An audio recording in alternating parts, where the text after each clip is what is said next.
ಇವತ್ತು ಅಂತಾರಾಷ್ಟ್ರೀಯ ಯೋಗ ದಿನಾಚರಣೆ. ಆ ಪ್ರಯುಕ್ತ ಶುಭಾಶಯಗಳನ್ನು ಮೊದಲಾಗಿ ಕೊಡ್ತೇನೆ.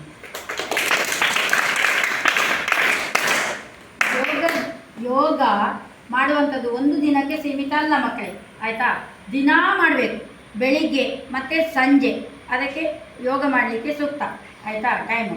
ಮತ್ತು ಯುವ ವೃದ್ಧೋತಿ ವೃದ್ಧೋ ವಾ ವ್ಯಾಧಿತೋ ದುರ್ಬಲೋಪಿ ವಾ ಅಭ್ಯಾಸ ಸಿದ್ಧಮಾಪ್ನೋತಿ ಸರ್ವಯೋಗೇಶ್ವತಂತ್ರಿತ ಅಂತ ಹೇಳ್ತಾರೆ, ಆಯಿತಾ? ಎಲ್ಲರೂ ಮಾಡ್ಬೋದು, ಯುವಕರು, ವೃದ್ಧರು, ಮಕ್ಕಳು, ಅಂದರೆ ಗರ್ಭದಿಂದ ಗೋರಿಯವರೆಗಿನ ಎಲ್ಲರೂ ಸಹ ಯೋಗಾಸನವನ್ನು ಮಾಡ್ಬೋದು ಮಕ್ಕಳೇ. ಅದು ಗೊತ್ತಿರಬೇಕು ನಿಮಗೆ, ಎಲ್ಲರೂ ಸಹ ಮಾಡ್ಬೋದು.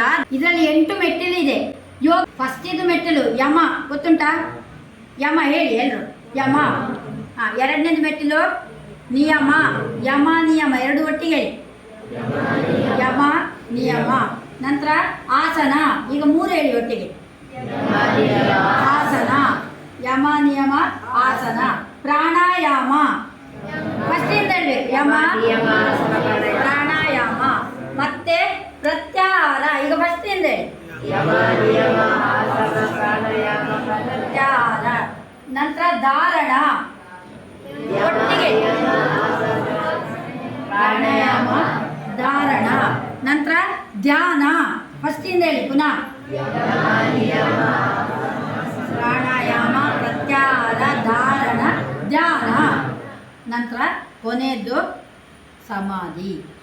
ಪುನಃ ಯಮ ನಿಯಮ